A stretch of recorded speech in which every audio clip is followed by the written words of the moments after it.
भारत सरकार एक नई पेंशन स्कीम लाने की प्लानिंग कर रही है, एक यूनिफाइड पेंशन स्कीम लाने की प्लानिंग कर रही है, जिसके तहत सभी पुरानी पेंशन योजनाओं को एक ही स्कीम के अंदर मिला दिया जाएगा। इसका मेन ऑब्जेक्टिव होगा पेंशन सिस्टम और भी ज्यादा आसान हो, ज्यादातर लोगों तक पहुंचे और लोगों को रिटायरमेंट के बाद एक स्टेबल इनकम प्रोवाइड की जा सके। आइए समझते हैं इस नई पेंशन स्कीम के कुछ की फीचर्स को। Number 1, voluntary participation. Scheme optional होगी, जिसमें 18 साल या उससे ऊपर के लोग अपनी जरूरत के हिसाब से एनरोल कर सकेंगे। नंबर 2, बिगर कवरेज। ये scheme unorganised workers, traders, gig workers और सेल्फ एम्प्लॉयड लोगों को भी कवर करेगी ताकि उनका फ्यूचर सिक्योर हो सके। And lastly, merger for existing schemes. सरकार प्रधानमंत्री श्रम योगी मनधन योजना PMSYM और national pension scheme for traders NPS traders जैसे पेंशन प्रोग्राम्स को एक ही स्कीम में मर्ज करने वाली है। अभी के प्लान्स में 3000 रुपीज पर मंथ की मिनिमम पेंशन मिलती है रिटायरमेंट के बाद, यानी 60 साल की उम्र के बाद। अब सबसे मेन चीज, इन्वेस्टर्स और सिटीजंस का इस स्कीम के आ जाने के बाद उन पर क्या इम्पैक्ट पड़ेगा। Improve financial security. ये स्कीम एक फिक्स्ड इनकम सोर्स देगी रिटायरमेंट के बाद, जो उन लोगों के लिए हेल्पफुल होगा जो अभी किसी पेंशन स्कीम में कवर नहीं होते।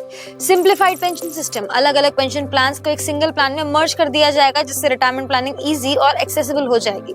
Flexible contributions. लोग अपनी फाइनेंशियल कैपेसिटी और रिटायरमेंट गोल्स के हिसाब से कंट्रीब्यूशन अमाउंट भी चूज कर सकेंगे। मगर जो लोग इस स्कीम में पार्टिसिपेट करने वाले हैं, पार्टिसिपेंट्स होंगे, उनको क्या ध्यान में रखना चाहिए। Number 1, assess your retirement needs. अपने रिटायरमेंट के गोल्स को, अपनी कैपेसिटी को जज करें, उसके बाद उस हिसाब से अपनी रिटायरमेंट प्लानिंग शुरू करें। Number 2, stay updated about the details. क्योंकि ये स्कीम अभी प्लानिंग स्टेज में है, इसका इम्प्लीमेंटेशन बाकी है, तो बेनिफिट्स पे, एलिजिबिलिटी क्राइटेरिया पे, टर्म्स पे अभी कोई खास कंक्रीट जानकारी सामने नहीं आई है, इसलिए इस स्कीम से रिलेटेड सभी डिटेल्स के बारे में अपडेटेड रहें।